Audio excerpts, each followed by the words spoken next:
مرحبا بكم. جان يامان واحد من ممثلي تركيا الأكثر شهرة في الفترة الحالية، الأكثر بحثاً على مواقع التواصل الاجتماعي، والأكثر جاذبية حسب إحصائيات الصحف والمجلات. ولكن المثير أكثر بالنسبة لهذا الممثل هو تعمده إخفاء تفاصيل حياته الخاصة قدر المستطاع، مما أصبح يثير فضول المعجبين حوله أكثر فأكثر. لذلك فسنقدم لكم في هذا الفيديو كل أسرار جان يامان. فمن يكون هذا الرجل الغامض؟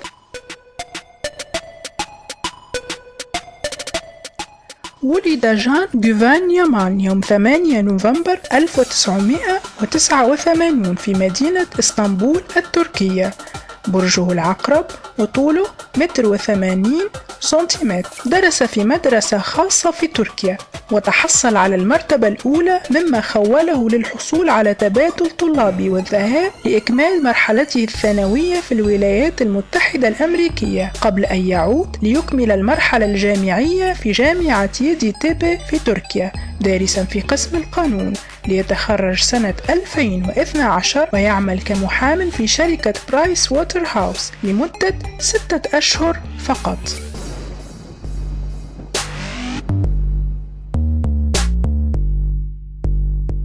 عاش جان في طفولته حزنا كبيرا حيث تطلق والديه وهو في سن ال5. هذا الحدث أثر عليه نفسيا، ورغم أن علاقته ظلت رائعة مع والديه على حد سواء، ورغم أنهما حاولا تعويضه بتدليله وبتربيته بحب كبير، إلا أن جان اختار أن يدفن حزنه في الدراسة، فكان طالبا ذكيا ومهذبا ومجتهدا، وغالبا ما كان يحصل على المراتب الأولى في كل مراحل دراسته، مما خوله للحصول على المنحة لإكمال دراسته الجامعية بمجهوده الخاص ودون الاعتماد على أحد. بسبب عدم استقراره في مكان واحد طوال حياته وتنقله بين منزل جديه من الأصول الألبانية وبين المعهد الإيطالي الذي درس فيه وبين الفترة التي قضاها في الولايات المتحدة الأمريكية، نما لدى ممثلنا عشق كبير للغات وللتعرف على ثقافات أخرى والانفتاح عليها. أصبح جان يامان بسبب ذلك يتقن وبطلاقة العديد من اللغات، ومنها الإنجليزية والإيطالية والألمانية، وصار نموذجا للرجل المثقف في دراسته وفي عمله. ولكن رضاه عن عمله كرجل قانون لم يدم طويلا، فقد اكتشف جان بعد 6 أشهر من العمل أنه لا يشعر بالسعادة في عمله ولا يجد فيه أي متعة. لعب القدر لعبته في حياة هذا الشاب حينما شارك في إحدى المسرحيات كنشاط جامعي مع زملائه. هنالك لاحظ أن لديه شغفا كبيرا بالتمثيل، فقرر أن يحصل على تدريب في هذا المجال ليكون أكثر احترافية، وبدأ في أداء أدوار صغيرة حتى نال دور البطولة المطلقة التي أكسبته هذه الشهرة الواسعة.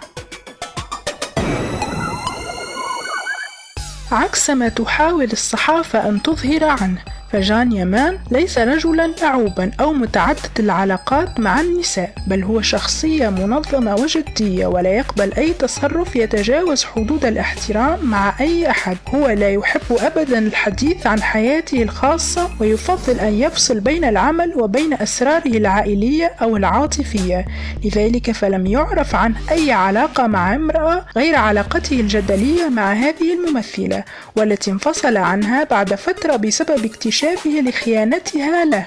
منذ ذلك الوقت فهو يضع حدودا في علاقاته مع الجنس الآخر، كالحادثة الشهيرة التي وقعت معه حينما طلبت إحدى المعجبات التقاط صورة معه، وحين وافق حاولت المعجبة التقرب منه بشكل حميمي وغير لائق، مما جعله يحذرها ويبتعد عنها، فما كان منها إلا البدء بالصراخ بشكل هستيري قبل أن تضربه بفنجان القهوة، مما تسبب في جرح يده.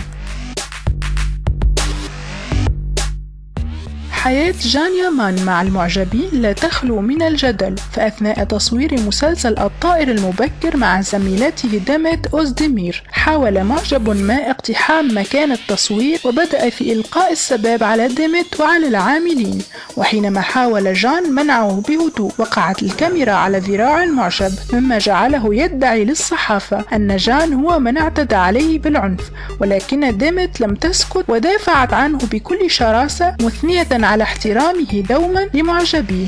لكن منذ فترة انتشرت الأخبار أن جان يامان أكد أنه اختلق مع زميلته في التمثيل وبطلة الطائر المبكر ديميت شائعة الحب التي جمعتهما لرفع نسبة مشاهدة المسلسل.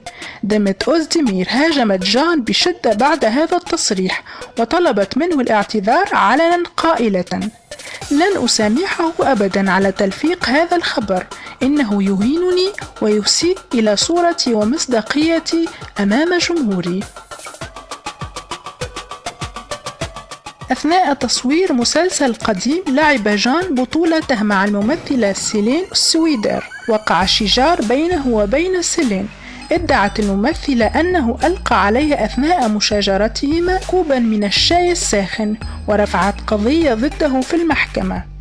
بعد الاستماع للشهود وفحص الكاميرا، أدانت المحكمة الممثل بدفع ما قيمته 7000 ليرة تركية مقسمة على 87 يوما بتهمة الاعتداء على زميلته بالعنف. بعد كل هذه الحقائق المتضاربة عنه، وبعد أحداث حياته المثيرة للجدل، من يكون جان يامان بالضبط؟ أهو الرجل المثقف أم الطيب أم العنيف أم العصبي أم المتحضر أم الجدي أم الذي لا يحترم النساء؟ اشتركوا في قناة حكاياتنا الجميلة ليصلكم كل جديد. إلى اللقاء.